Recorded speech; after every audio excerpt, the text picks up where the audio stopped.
Pakistan super league অর্থাৎ PSL শুধু ব্যাটে বলেরই লড়াই নয়, এবার দেখা মিলেছে মানবিকতার এক উজ্জ্বল দৃষ্টান্ত।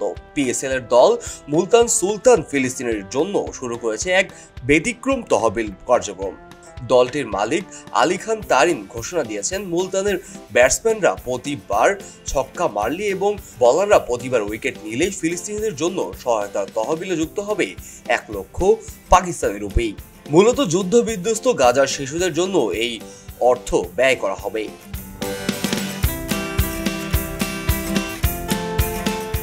মুলতান সুলতান ইতিমধ্যে তাদের পিএসএল এর প্রথম ম্যাচ খেলে ফেলেছে এবং তাদের নেতৃত্বে ছিলেন মোহাম্মদ রেজওয়ান। পুরো টুর্নামেন্টে তাদের আরো 9টি ম্যাচ খেলার সম্ভাবনা রয়েছে।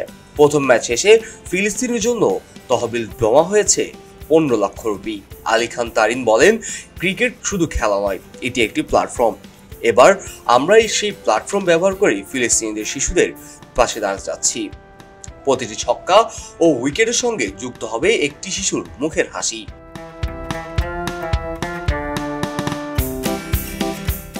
এ সময় গাজায় চলছে ভয়াবহ মানবিক সংকট। 18 মার্চ যুদ্ধবিরতি ভেঙে ইসরায়েলি সৈন্যরা গাজার উপর হামলা শুরু করে। প্রতিদিনই বেড়ে চলেছে দখলদারি সহিংসতা। আন্তর্জাতিক সংবাদ মাধ্যমগুলোর তথ্য মতে এই নতুন দফার আগ্রাসনের ইতিমধ্যে 500 জন শিশু হারিয়েছে তাদের প্রাণ। ধ্বংস হয়ে গেছে অসংখ্য বাড়িঘর, হাসপাতাল ও শিক্ষা প্রতিষ্ঠান।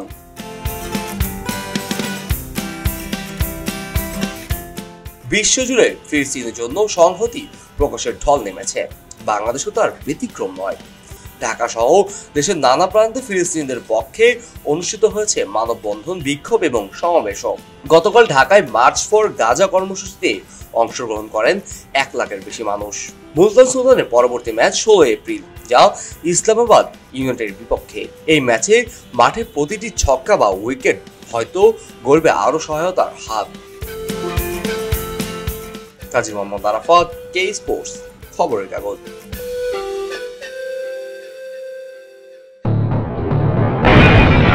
সবাই যখন জোয়ারে গা ভাসায়, কেউ কেউ শির দাঁড়া সোজা করে ঘুরে দাঁড়ায়।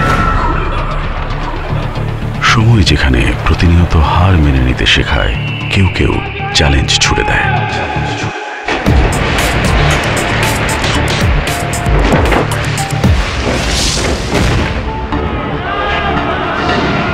পক্ষপাতের ভিড়ে আজ থেকে কোনো পক্ষ নয়, খবর হবে নিরপেক্ষ।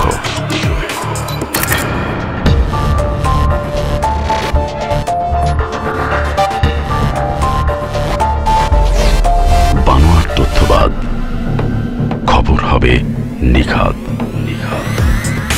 ভেঙে গুজবের শিক, খবর হবে নির্ভীক। মুক্ত চিন্তার স্বাধীন দৈনিক খবরের কাগজ। এখন খবর হবে নিখাত, নির্ভীক, নীরব।